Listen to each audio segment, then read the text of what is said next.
One question I've got to ask you, and not really to be unfair, but whenever we speak to Forest players, we've got to ask you about Brian Clough and the way he motivates you and what you think of him as a manager. Well, I think maybe results speak for themselves. I mean, it's not our job to sort of comment on the manager. I mean, you prove out in the park what motivation he brings upon the players. I think we think a lot of the manager, and we enjoy playing for him. I think that's what the main thing about football is, enjoyment, and his attacking policy, he wants everyone to go forward and play football, and I think the public are appreciating what we're doing. Curran, and he's still driving in there, and the shot there, beautifully in for Peter Withe, although he didn't hammer it as hard as he should. It's 5-1. Lovely bit of unselfish play by Terry Curran eventually.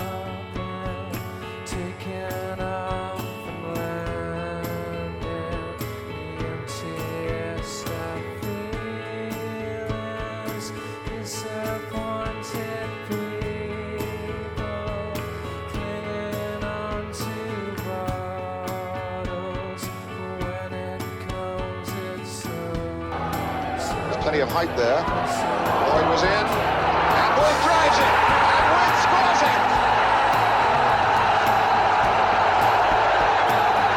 31 minutes into the game. Peter Withe keeps up his goal-a-game record. Golly, that boy can go. Really can go. Oh, what a superb bit of football by another good youngster. Gave the ball away. O'Neill. Coming in. Withe, number 2.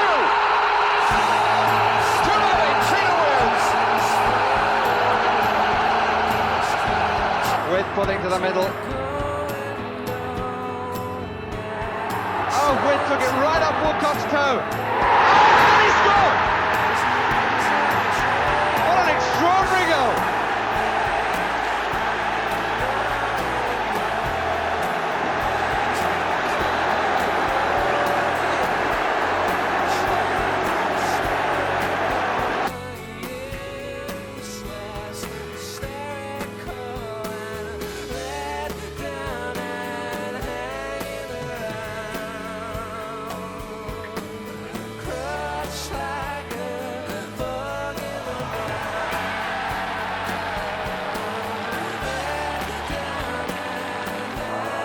Make this cross count. Ball in, and Withe has scored 1-1. 20 minutes of the second half gone. Peter Withe breaks an unhappy run of league matches stretching back 23 games.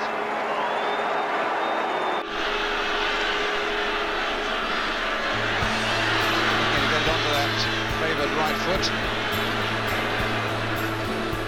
Barrett, now Withe right in there. Oh! It's given. The referee looked at the linesman for a moment, pointing back to the centre. Ipswich don't like it, but Withe is overjoyed by it.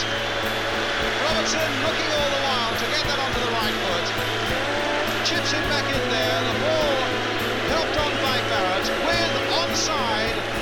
Nodding it past Cooper against the post, 2-0 to Forest. We had I'd signed a 2-year contract with a year option on the contract, and everyone was getting, because we'd won the championship, everyone was getting pay rises.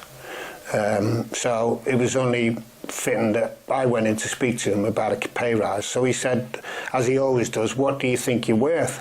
So I told him what I was worth. And he come back and he said, no, I don't think, I think you, I asked for £180 a week in them days. Was that after tax? Yeah.